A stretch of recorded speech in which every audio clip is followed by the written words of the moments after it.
ប៉ុន្មានឆ្នាំនេះខ្ញុំតែងតែឆ្លៀតពេលនាងហាត់គុនដើម្បីស្រូបយកធម៌ពលវេទមន្ទីរនាងបើមិនដូច្នេះទេនាងប្រហែលជាអាចលោតរំលងវាបានយូរហើយបើលោតរំលងទ្វារនាងបាននោះមេដីនឹងជួយពេលនោះគេនឹងដឹងពីអត្ថភាពរបស់ឡៃឈឺនិងកូនស្រីខ្ញុំសំឡេងរបស់នាងស្រាលចុះហាក់ដូចជាកំពុងចាក់ទម្លុះបេះដូងខ្លួនឯងគេតែងតែរឹងមាំហើយស្រឡាញ់ខ្ញុំខ្លាំងណាស់ទោះជាទន់កម្មធ្ងន់ធ្ងរប៉ុណ្ណាក៏គេអាចទ្រាំបានដែរអនុញ្ញាតឲ្យខ្ញុំអាត្មានិយមម្ដងនេះចុះខ្ញុំគ្រាន់តែចង់ចំណាយពេលនៅក្បែរម្ដាយនិងកូនស្រីឡៃឈឺ2 3ឆ្នាំទៀតប៉ុណ្ណោះតាមពិតការជិះចាប់រាប់រយឆ្នាំរបស់ខ្ញុំការបាក់ឆ្អឹង99ដងមិនមែនដោយសារវាសនាមិនអនុញ្ញាតទេគឺដោយសារមនុស្សដែលខ្ញុំស្រឡាញ់បំផុតបានសាងសង់ទ្វារនេះដែលខ្ញុំមិនអាចលោតរំលងបានជារៀងរហូតខ្ញុំតាំងស្មារតីរុញទ្វារដែលបិទមិនជិតនោះចេញអូខេនមានការភ័យស្លន់ស្លោបន្តិចតែភ្លាមនោះក៏បដូរមកជាទឹកមុខទន់ភ្លន់ដូចធម្មតាគេដើរមកយ៉ាងលឿនចាប់ដៃខ្ញុំដោយទឹកមុខជឿចាប់ហេតុអីដៃត្រជាក់ម្លេះតើមានអារម្មណ៍មិនស្រួលត្រង់ណាទេដៃរបស់គេក៏ក្តៅណាស់ពីមុនរាល់ពេលដែលខ្ញុំធ្លាក់ពីទ្វារនេះឆ្អឹងរបស់ខ្ញុំបាក់ស្ទើរតែពាក់កណ្ដាលគឺដៃមួយគូនេះហើយដែលជួយឆ្អឹងនិងព្យាបាលរបួសឲ្យខ្ញុំយ៉ាងប្រុងប្រយ័ត្នរាល់ពេលនោះខ្ញុំតែងតែគិតថាទោះជាឈឺចាប់ប៉ុណ្ណាក៏វាស័ក្តិសមដែរតែពេលនេះខ្ញុំបែរជាមានអារម្មណ៍ថាខ្ពើមអើមទៅវិញ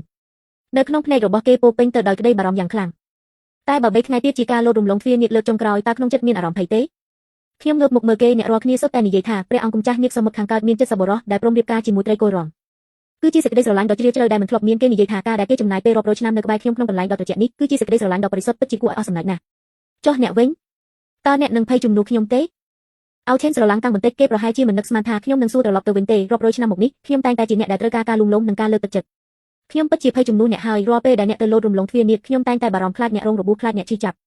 គេអង្អែសក់ខ្ញុំយិនយ៉ាវកុំខ្លាចអីថ្ងៃស្អែកទោះជាមិនជោគជ័យក៏មិនអីដែរខ្ញុំនឹងនៅក្បែរអ្នកជារៀងរហូតទោះជាមានការទទួលស្គាល់ពីត្រកូលនេះឬអត់អ្នកនៅតែជាប្រពន្ធរបស់ខ្ញុំធ្លាប់ត្រូវគេបោកប្រាស់ដោយពាក្យសម្ដីទាំងនេះអស់រាប់រយឆ្នាំអញ្ចឹងតើអ្នកសង្ឃឹមថាខ្ញុំនឹងជោគជ័យទេគេឆ្លើយដោយមិនស្ទាក់ស្ទើរតើអ្នកនិយាយរឿងល្ងងអ្វីហ្នឹងខ្ញុំសង្ឃឹមថាអ្នកនឹងជោគជ័យជាងអ្នកណាទាំងអស់សង្ឃឹមថាអ្នកអាចឈរនៅក្បែរខ្ញុំយ៉ាងសង្ហានិងទទួលបានការគោរពពីមនុស្សគ្រប់គ្នាខ្ញុំនៅតែបន្តសួរចុះហេតុអីមិនជួយខ្ញុំយើងរៀបការរាប់រយឆ្នាំហើយខ្ញុំបរាជ័យរាល់ដងតើអ្នកមិនដែលគិតចង់ជួយខ្ញុំទេអោថេងជ្រួញចិញ្ចាមទឹកមុខពោពេញដោយការខកចិត្តត្រីលោតរំលងទ្វារនេះគឺជាច្បាប់នៃមេដីគឺជាច្បាប់ដែលត្រកូលនេះបានកំណត់រាប់ពាន់ឆ្នាំមកហើយបើខ្ញុំជួយនោះគឺជាការបោកប្រាស់គឺជាការមិនគោរពដល់មេដីនិងមិនយុត្តិធម៌ចំពោះត្រកូលទឹកផ្សេងទៀតគេចាប់មុខខ្ញុំភ្នែកពោពេញដោយក្តីស្រឡាញ់អ្នកជាប្រពន្ធរបស់ខ្ញុំស្រឡាញ់អ្នកជាងអ្នកណាទាំងអស់តែដោយសារតែស្រឡាញ់អ្នកទើបមិនអាចបណ្ដោយផ្លូវនៃការវឹកហាត់ត្រូវតែដើរមួយជំហានម្ដងយ៉ាងរឹងមាំខ្ញុំមិនដែលដឹងសោះថាគាត់ពូកែសម្ដែងបែបនេះអោថេននេះជាឱកាសចុងក្រោយហើយខ្ញុំក៏បរាជ័យដែរចុះបើខ្ញុំពិតជាមិនអាចទទួលបានការទទួលស្គាល់ពីត្រកូលនេះជារៀងរហូតតើត្រូវធ្វើដូចម្ដេចអោថេនសម្លឹងមកខ្ញុំច្បាប់គឺច្បាប់ទោះបីជាត្រកូលនេះមិនទទួលស្គាល់អ្នកក៏ដោយក៏ខ្ញុំនឹងនៅក្បែរអ្នកដែរ100ឆ្នាំមិនគ្រប់គ្រាន់ទេគឺ1000ឆ្នាំ1000ឆ្នាំមិនគ្រប់គ្រាន់ទេគឺ10000ឆ្នាំជាការពិតណាស់ដូច្នេះគាត់នឹងមានពេលច្រើនទៀតដើម្បីចំណាយជាមួយម្ដាយនិងកូនស្រីរបស់ឡៃឈូតើត្រកូលនេះពិតជាមានច្បាប់បែបនេះមែនទេគាត់ថាយ៉ាងខ្លាំងជាងយ៉ាវតើមានរឿងអ្វីកើតឡើងចំពោះអ្នកប្រញាប់ប្រញាល់ចង់បានភាពជោគជ័យបែបនេះមិនសមហេតុផលសោះក្នុងរយៈពេល100ឆ្នាំមកនេះគាត់កំពុងនិយាយពាក្យធ្ងន់បែបនេះដាក់ខ្ញុំណាស់គាត់ដកដង្ហើមធំហើយសំឡេងរបស់គាត់ក៏ស្រទន់ម្ដងទៀតអ្នកតានតឹងពេកហើយ3ថ្ងៃទៀតអ្នកត្រូវលោតផ្លោះទ្វារនេះខ្ញុំនឹងជួនអ្នកត្រឡប់ទៅបន្ទប់វិញដើម្បីសម្រាកនិយាយរួចគាត់ក៏យកខ្សែគុជផ្កាថ្មចម្រុះពណ៌មួយខ្សែចេញពីខាងក្រោយកុំអន់ចិត្តអីថ្ងៃស្អែកទោះជោគជ័យឬមិនជោគជ័យខ្ញុំនឹងនាំអ្នកទៅមើលកុំផ្កានៅពិភពមនុស្សល្អទេ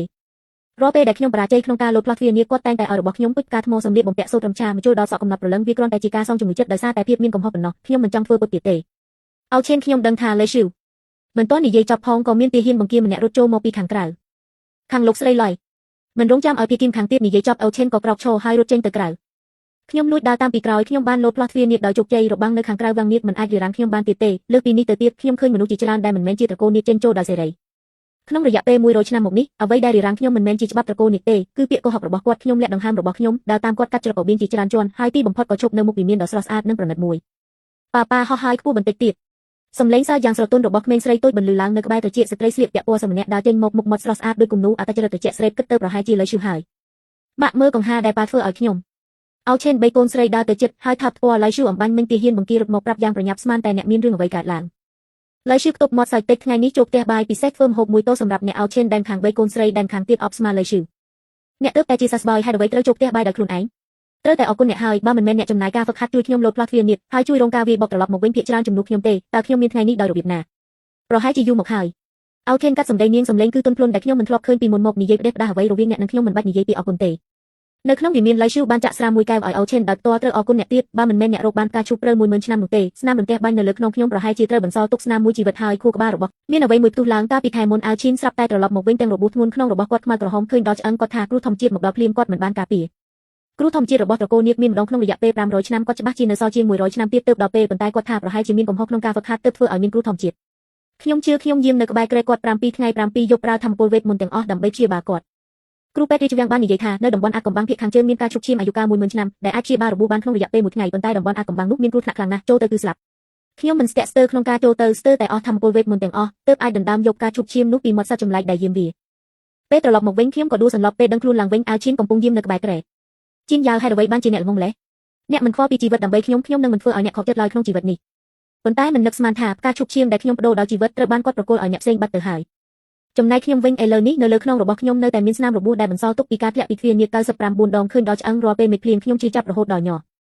អាវឈៀននិយាយថានោះគឺជាស្នាមនៃកិត្តិយសជាភស្តុតាងនៃការខិតខំប្រឹងប្រែងក្មេងស្រីតូចនិយាយដោយសំឡេងគួរឲ្យស្រឡាញ់ថាលោកប៉ាលោឆ្លងទ្វារនាគជឿណាស់លោកប៉ាពូកែម្លេះហេតុអ្វីមិនជួយអ្នកម៉ាក់អាវឈៀនសម្លឹងមើលម្ដាយនិងកូនស្រីនៅចំពោះមុខដោយក្តីស្រឡាញ់ថ្ងៃដែលអ្នកម៉ាក់លោឆ្លងទ្វារនាគលោកប៉ានៅក្បែរនោះថ្ងៃនោះរន្ទះបាញ់ខ្លាំងណាស់លោកប៉ាបានរារាំងវាភាគច្រើនជំនួសអ្នកម៉ាក់ខ្លួនឯងក៏រងរបួសដែរក្មេងស្រីតូចមានភ្នែកភ្លឺចែងចាំងលោកប៉ាពូកែណាស់ប៉ុន្តែនេះជារឿងសម្ងាត់ណាមិនអាចប្រាប់អ្នកផ្សេងបានទេត្រកូលនាគមានច្បាប់លោឆ្លងទ្វារនាគត្រូវតែពឹងផ្អែកលើខ្លួនឯងអ្នកផ្សេងមិនអាចជួយបានទេលោកប៉ាធ្វើដើម្បីអ្នកម៉ាក់ទើបបំពេញច្បាប់ចុះលោកប៉ានឹងត្រូវទទួលទោសទេដើម្បីអ្នកម៉ាក់ទទួលទោសក៏សមដែរអំបញ្ញមិញខ្ញុំសូមឲ្យគាត់ជួយខ្ញុំគាត់នៅតែនិយាយយ៉ាងត្រឹមត្រូវតាមពិតមិនមែនច្បាប់មិនអាចបំពេញបានទេគឺខ្ញុំមិនសមនឹងឲ្យគាត់បំពេញច្បាប់អាវឈៀនផឹកស្រាពីដៃនាង3ថ្ងៃទៀតសាលាត្រកូលនាគនឹងបើកតើអ្នកមានគម្រោងដោះស្រាយយ៉ាងណាចំពោះបិសាចត្រីគោរងខ្ញុំដកដង្ហើមធំជីនយ៉ាវមានធម៌ពលវេទមិនខ្សោយ3ថ្ងៃទៀតលោតឆ្លងទ្វារនាគច្បាស់ជាបរាជ័យដល់ពេលនោះខ្ញុំនឹងប្រើច្បាប់ត្រកូលនាគដាក់ទោសអ្នកឲ្យចូលក្នុងបញ្ជីត្រកូលចំណែកនាងខ្ញុំនឹងរៀបចំឲ្យនាងរស់នៅកន្លែងផ្សេងលីជូអបគាត់ចុងរែមដៃគូរង្វង់នៅលើទ្រូងគាត់អ្នកតែងតែចិត្តទន់គ្រាន់តែជាបិសាចត្រីគោរងដេញនាងចេញទៅបានហើយហេតុអ្វីត្រូវរៀបចំកន្លែងផ្សេងឲ្យនាងអាវឈៀនដកដង្ហើមធំយ៉ាងណាក៏នាងនៅជាមួយខ្ញុំ100ឆ្នាំដែរនៅក្នុងភ្នែករបស់លីជូនាងបានគិតពីកិត្តិយសរបស់ព្រះនាងម្ចាស់អស់រយៈពេល100ឆ្នាំមកហើយវាគឺជាពរជ័យដ៏ធំធេងសម្រាប់អ្នកតើអ្នកពិតជាចង់ចាស់ទៅជាមួយគាត់មែនទេអោខេងអនក្បាលចុះហើយថាផ្ងារបស់នាងពិតណាស់មិនមែនទេតើអ្នកមិនដឹងថាអ្នកណានៅក្នុងបេះដូងរបស់ខ្ញុំទេលើឈឺសម្លឹងមើលគាត់យ៉ាងរឹងរូសបន្ទាប់មកអ្នកស្បត់ថាអ្នកនឹងស្រឡាញ់តែខ្ញុំម្នាក់គត់ក្នុងជីវិតនេះហើយស្បត់ថាបន្ទាប់ពីខ្ញុំចូលវាំងខាងកើតអ្នកនឹងធ្វើឲ្យនាងបាត់ជារៀងរហូតអោខេងស្រឡាំងកាំងនៅខាងក្រៅផ្ទះខ្ញុំដកដង្ហើមធំ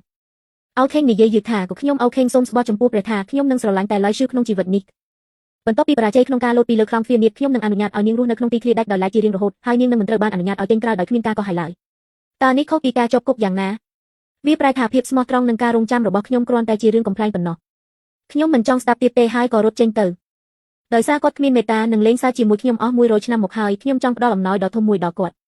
រហូតដល់យប់ធ្លាក់ទើបខ្ញុំត្រឡប់ទៅកន្លែងស្នាក់នៅវិញពេលខ្ញុំចូលដល់ទ្វារខ្ញុំឃើញអូថេងឈរនៅមាត់ទ្វារកាន់គោមពេលឃើញខ្ញុំស្នាមញឹមក៏ហូរចូលភ្នែកគាត់ហើយគាត់ក៏បោះជំហានទៅមុខដើម្បីពាក់អាវធំឲ្យខ្ញុំអ្នកខំប្រឹងហាត់ពេលខ្ញុំធ្វើម្ហូបដែលអ្នកចូលចិត្តមកភ្លក់វាទៅនៅលើក៏មានស៊ុបសិតរាប់ពាន់ឆ្នាំបោកគុជខ្យងសមុទ្រចិនខាងត្បូងនិងនំប៉ាវបង្គាគ្រីស្តាល់មួយចានទាំងនេះធ្លាប់ជាអាហារដែលខ្ញុំចូលចិត្តគាត់តែងតែចងចាំព័ត៌មានលម្អិតទាំងនេះដូច្នេះខ្ញុំជឿគាត់100ឆ្នាំខ្ញុំជឿថាគាត់មិនអាចជួយខ្លួនឯងបានខ្ញុំជឿថាអង្គការពិបាកនឹងមិនស្ដាប់បង្គាប់ហើយខ្ញុំជឿថាការសំទោសនិងភាពទន់ភ្លន់របស់គាត់គឺពិតប្រាកដខ្ញុំយកចង្កឹះមករើសនំប៉ាវបង្គាមួយមកដាក់ក្នុងមាត់រសជាតិផ្អែមបានរលាយនៅលើចុងអណ្ដាតរបស់ខ្ញុំប៉ុន្តែខ្ញុំមិនអាចភ្លក់អ្វីបានឡើយវាប្រែថានៅពេលដែលបេះដូងស្លាប់អារម្មណ៍ទាំង5នឹងរើអូខេងហាក់ដូចជាមានអារម្មណ៍ល្អបន្ទាប់ពីអាហារពេលល្ងាចគាត់បានអបខ្ញុំពីខាងក្រោយខណៈពេលដែលខ្ញុំកំពុងសម្លឹងមើលព្រះច័ន្ទហើយសំឡេងដ៏ជ្រាលជ្រៅរបស់គាត់បានបន្លឺឡើងក្នុងត្រចៀករបស់ខ្ញុំអីចុះយើងឈប់ព្យាយាមលោតពីលើខ្លោងទ្វារនាគទៅមិនអីទេដូចពេលនេះឯងធ្វើជាប្រពន្ធខ្ញុំហើយខ្ញុំនឹងការពារអ្នកយើងរស់នៅដោយខ្លួនឯងនៅក្នុងទីធ្លាដាច់ដោយឡែកនេះបញ្ហានៃវិមាននាគនិងទេឈ្មោះមិនពិតនៃត្រកូលលែងត្រូវការទៀតហើយមែនទេគាត់ថាប់ត្រចៀកខ្ញុំយើងរៀបការបាន100ឆ្នាំហើយគាត់ដឹងពីរបៀបធ្វើឲ្យខ្ញុំបាត់បង់ពីដែកប៉ុន្តែភាពស្និទ្ធស្នាលដែលធ្លាប់ធ្វើឲ្យមនុស្សញៀនឥឡូវធ្វើឲ្យខ្ញុំឈឺពោះគាត់មិនដឹងថាខ្ញុំបានមើលកញ្ចក់ព្រះច័ន្ទទឹកទេឈាមនៅក្នុងបេះដូងគឺជាការណែនាំហើយអ្នកអាចមើលឃើញអតីតកាលរបស់មនុស្សដែលអ្នកយកចិត្តទុកដាក់កញ្ចក់ព្រះច័ន្ទទឹកបង្ហាញវិនហ៊ីនិងឡៃឈឺគឺជាព្រះនាងនៃត្រកូលនាគសមុទ្រខាងជើងហើយបានធំធាត់ជាមួយអូខេងតាំងពីកុមារភាពប៉ុន្តែនៅពេលដែលពួកគេឈានដល់អាយុរៀបការបះបោរបានផ្ទុះឡើងនៅសមុទ្រខាងជើងឡៃឈឺត្រូវការពារត្រកូលរបស់នាងហើយលុបចោលការភ្ជាប់ពាក្យជាមួយអូខេងកញ្ចក់ទឹកព្រះច័ន្ទបង្ហាញថានៅយប់ដែលអូខេងនិងខ្ញុំរៀបការគាត់បានប្រើមន្តអាគមធ្វើឲ្យខ្ញុំដេកលក់បន្ទាប់ពីយើងបានរួមរស់ជាមួយគ្នាប៉ុន្តែគាត់បានហោះទៅសមុទ្រខាងជើងហើយនៅជាមួយឡៃឈឺថ្ងៃបន្ទាប់គាត់ត្រឡប់មកវិញហើយប្រាប់ខ្ញុំថាត្រកូលនាគមានច្បាប់មួយគឺត្រូវតែលោតឆ្លងទ្វារនាគឲ្យបានជោគជ័យទើបអាចចូលក្នុងបញ្ជីត្រកូលនិងទទួលបានការទទួលស្គាល់ពីត្រកូលនាគខ្ញុំជឿថាវាជាការពិតហើយបានខិតខំហ្វឹកហាត់ទាំងយប់ទាំងថ្ងៃប៉ុន្តែខ្ញុំមិនដឹងថាគាត់បានប្រើស្រកាបញ្ច្រាស់ដែលខ្ញុំបានឲ្យគាត់នៅយប់រៀបការដើម្បីលួចយកមន្តអាគមរបស់ខ្ញុំហើយប្រគល់វាទៅឲ្យឡៃឈឺនោះទេខ្ញុំបានរើបំរាស់ចេញពីការអប់របស់គាត់ហើយរៀបចំសម្លៀកបំពាក់របស់ខ្ញុំថ្ងៃនេះខ្ញុំហត់នឿយនឹងការហ្វឹកហាត់ណាស់ខ្ញុំសម្លឹងមើលភ្នែកគាត់យ៉ាងជ្រៅដោយសង្ឃឹមចុងក្រោយអូថេងយើងរៀបការបាន100ឆ្នាំហើយតើអ្នកមានរឿងអ្វីលាក់បាំងខ្ញុំទេអូថេងងាកក្បាលចេញដោយក្តីបារម្ភហើយនិយាយទាំងខឹងថាគិតដេះដាស់អីប្តីប្រពន្ធ100ឆ្នាំខ្ញុំប្រព្រឹត្តចំពោះអ្នកយ៉ាងម៉េចអ្នកមិនដឹងទេខ្ញុំអន់ក្បាលចុះលាក់ការខកចិត្តនៅក្នុងភ្នែករបស់ខ្ញុំ3ថ្ងៃក្រោយមកខ្ញុំបានរៀបចំកាដូសម្រាប់អ្នកសង្ឃឹមថាអ្នកនឹងចូលចិត្តអូថេងអង្អែសក់ខ្ញុំដោយក្តីស្រឡាញ់អ្វីដែលអ្នកឲ្យខ្ញុំចូលចិត្តទាំងអស់បន្ទាប់ពីយប់នោះអូថេងមិនដែលត្រឡប់មកសមុទ្រវិញទេរហូតដល់យប់មុនពេលលោតឆ្លងទ្វារនាគអូថេងបានប្រញាប់ប្រញាល់ចូលមក ខ្ញុំមានសាច់ញាតិដ៏សំខាន់ម្នាក់ដែលជាធ្ងន់ហើយត្រូវការឆ្អឹងជំនីត្រីគោរងអាយុ1000ឆ្នាំដើម្បីធ្វើជាថ្នាំខ្ញុំភ្ញាក់ផ្អើលតើជាស្ដេចអ្នកមែនទេគាត់មកក្បាលម្ចាស់កត្រីនាគគាត់មកក្បាលម្ដងទៀតគឺជាមនុស្សម្នាក់ដែលសំខាន់សម្រាប់ខ្ញុំគាត់ជាធ្ងន់ណាស់មិនអាចរងចាំបានទេខ្ញុំដឹងភ្លាមថាមនុស្សសំខាន់នោះគឺលេស៊ីវខ្ញុំក្រោកឈរឡើងសម្លឹងមើលភ្នែកគាត់យ៉ាងជ្រៅតាមទម្លាប់ថ្ងៃស្អែកគឺជាលើកទី100ដែលខ្ញុំលោតឆ្លងទ្វារនេះប្រសិនបើខ្ញុំរងរបួសធ្ងន់នៅពេលនេះថ្ងៃស្អែកខ្ញុំច្បាស់ជាបរាជ័យហើយការបរាជ័យ100ដងនឹងនាំមកនូវការដាក់ទណ្ឌកម្មពីស្ថានសួគ៌អោខេងតើអ្នកដឹងទេថាការដាក់ទណ្ឌកម្មពីស្ថានសួគ៌គឺជាអ្វីការហ្វឹកហាត់1000ឆ្នាំនឹងរលាយបាត់សូម្បីតែព្រលឹងក៏ត្រូវខ្ចាត់ខ្ចាយដែរអោខេងនៅស្ងៀមអស់រយៈពេលយ៉ាងយូរហើយនិយាយយ៉ាងដាច់អង្ការថាកាលពីមុនអ្នកអាចឆ្លងកាត់បានច្រើនដងលើកនេះខ្ញុំជឿថាអ្នកក៏អាចឆ្លងកាត់បានដោយសុវត្ថិភាពដែរចុះបើខ្ញុំមិនចង់ភ្នែករបស់អូខេងបង្ហាញពីការឈឺចាប់ប៉ុន្តែភ្លាមនោះក៏ត្រូវគ្របដណ្ដប់ដោយភាពរឹងរូសសុំទោសគាត់បានវាយប្រហារមុនដោយការជឿចាប់យ៉ាងខ្លាំងបានវាយប្រហាររាងកាយរបស់ខ្ញុំភ្នែករបស់ខ្ញុំងឹតហើយខ្ញុំស្ទើរតែសន្លប់សំឡេងបាក់ឆ្អឹងយ៉ាងច្បាស់ឆ្អឹងជំនីមួយត្រូវបានដកចេញពីរាងកាយរបស់ខ្ញុំទាំងរស់មុខរបួសមិនស្មើគ្នាឈាមបានហូរចេញមកធ្វើឲ្យសម្លៀកបំពាក់របស់ខ្ញុំប្រឡាក់ពណ៌ក្រហមភ្លាមខ្ញុំឈឺចាប់រហូតដល់បែកញើសត្រជាក់ពេញក្បាលហើយក្លិនឈាមបានសាយភាយក្នុងមាត់របស់ខ្ញុំឲ្យឆេញមកក្បាលគឺមួយប្រហែលជាមិនគ្រប់គ្រាន់ទេដកមួយទៀតគាត់បានលើកដាវខ្លីហើយតម្រង់ទៅឆ្អឹងជំនីរំខានទៀតរបស់ខ្ញុំនៅពេលដែលឆ្អឹងជំនីទី2ត្រូវបានដកចេញខ្ញុំឈឺចាប់រហូតដល់រមួលក្រពើពេញរាងកាយហើយភ្នែករបស់ខ្ញុំងឹតអោថេនកាន់ឆ្អឹងជំនីសម្លឹងមើលខ្ញុំដែលជិតស្លាប់ទីបំផុតមុខរបស់គាត់ក៏មានភាពភ័យស្លន់ស្លោបន្តិចគាត់ប្រញាប់ចាក់ថ្នាំលើមុខរបួសរបស់ខ្ញុំពីយិនយ៉ាវមិនអីទេវានឹងលែងឈឺឆាប់នេះហើយគាត់ចាប់ដៃខ្ញុំយ៉ាងតឹងរួចក៏ងាកចេញទៅខ្ញុំដេកក្នុងធ្លុកឈាមស្រាប់តែសើចខ្លាំងសាច់បណ្ដាលទឹកភ្នែកក៏ហូរចេញមកព្រឹកព្រលឹមថ្ងៃបន្ទាប់មានភ្ញៀវមិនបានអញ្ជើញម្នាក់មកដល់ឡើយឈឺសម្លឹងមើលខ្ញុំពីលើចុះក្រោមដោយភ្នែកពោពេញដោយការចំអកអោឆេនបានដកឆ្អឹងជំនីរបស់អ្នកពីរសម្រាប់អ្នកតាមពិតទៅខ្ញុំមិនមានជំងឺអ្វីតតែសោះខ្ញុំគ្រាន់តែចង់សាកល្បងមើលថាតើនរណាសំខាន់ជាងនៅក្នុងបេះដូងរបស់អូថេនលទ្ធផលបង្ហាញថានៅក្នុងបេះដូងរបស់គាត់អ្នកមិនស្មើនឹងសត្វឆ្កែមួយក្បាលផងក្រឡេកមើលមុខដ៏មានមោទនភាពរបស់នាងខ្ញុំមិនអាចទប់កំហឹងបានទេចេញទៅឡើយឈឺលើកចិញ្ចើមគឺថ្ងៃនេះអូឆេននឹងសរសេរខ្ញុំចូលក្នុងបញ្ជីពងសាវតាត្រកូលនេះចាប់ពីពេលនេះទៅខ្ញុំគឺជាព្រះនាងគាត់រៀបស្របច្បាប់នេះអ្នកជាត្រីគោរងដែលបាត់បង់ការដាំដុះទាំងអស់តើអ្នកយកអ្វីមកប្រកួតប្រជែងជាមួយខ្ញុំឈប់ដើរហើយងាកទៅមើលនាងគឺមិនទាន់ដល់ទីបញ្ចប់មិនទាន់ដឹងចាញ់ឈ្នះតើអ្នកដឹងដោយរបៀបណានៅក្នុងបេះដូងរបស់អូខេនអ្នកសំខាន់បំផុតនៅមុខឡងមែនយូអិនត្រកូលនាគទាំង4សមុទ្របានប្រមូលផ្ដុំគ្នាអូខេនឈរនៅក្បែរស្ដេចនាគចាស់ពេលឃើញខ្ញុំទឹកមុខរបស់គាត់ក៏ប្រែជាធ្ងន់ធ្ងរជៀនយ៉ាវអ្នករងរបួសធ្ងន់ណាស់ហេតុអ្វីមិនបោះបង់លើកនេះទៅខ្ញុំមិនខ្វល់ពីគាត់ទេហើយលោតចុះទៅក្នុងជ្រោះជ្រៅទ្រាំនឹងការឈឺចាប់កាត់ព្រុយកន្ទុយរបស់ខ្ញុំដែលជាផ្នែកដ៏មានតម្លៃបំផុតរបស់ត្រីគោលរាំងដែលផ្ទុកនៅការដាំដុះភាគច្រើនដោយប្រើព្រុយកន្ទុយជាមធ្យោបាយនិងឈាមជាការណែនាំខ្ញុំបានបង្កើតរូបកាយមួយដែលមានដង្ហើមនិងរូបរាងដូចខ្ញុំបេះបិទខ្ញុំលាក់ដង្ហើមរបស់ខ្ញុំហើយមើលរូបកាយនោះចេញពីទឹកប្រែទៅជាត្រីគោលរាំងពណ៌មាសដ៏ធំមួយហើយលោតឆ្ពោះទៅកាន់ទ្វារនាគរូបកាយនោះបានបុកទ្វារនាគម្ដងហើយម្ដងទៀតហើយក៏ធ្លាក់ចុះម្ដងហើយម្ដងទៀតស្រកាបានខ្ទាតចេញសាច់និងឈាមប្រឡាក់ពេញទីបំផុតនៅតែបរាជ័យស្រាប់តែមានពពកខ្មៅប្រមូលផ្ដុំនៅលើមេឃហើយមានសម្លេងគោលាន់ទីបំផុតអូឆេនមិនអាចទ្រាំបានហើយស្រែកមកកាន់ខ្ញុំពីយិនយកចុះមកលឿន